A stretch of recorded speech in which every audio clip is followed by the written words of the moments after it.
አባቶቻችን ይደንቁኛል። ጠቢባን ናቸው። መጽሐፍ ቅዱስ መጽሐፍ ብቻ ሳይሆን ህይወታችን ባህላችን እንዲሆን ያደረጉበት መንገድ ግሩም ነው። የደብረ ታቦርን በዓል ታውቁት የለ?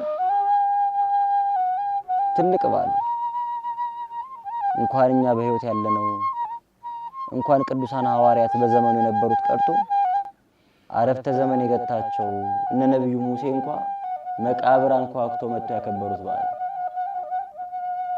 ታዲያ ይሄንን በዓል እንዳንዘነጋ በሰማይ ሆኖ የተናገረ የእግዚአብሔር አብን ድምጽ መብረቁን የነጎድጓዱን ድምጽ እንድናስተውለው እንድናስታውሰው እረኞች ጅራፎቻቸውን እንዲያጮሁ ያደርጋል።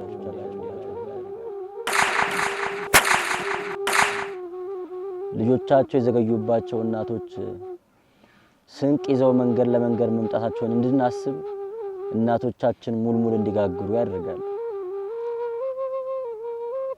የበዓሉ ማዕከል የሆነውን በእለቱ የተገለጠውን ብርሃነ መለኮት እንድናስታውስ ደግሞ ችቦ እንድንለኩስ ደመራ እንድናበራ ያደርጉናል። ታዲያ ጠቢባን አይደሉም ነው የምትሉ?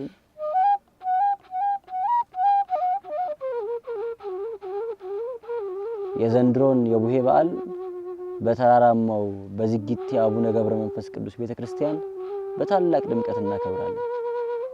እንዳያመልጣችሁ።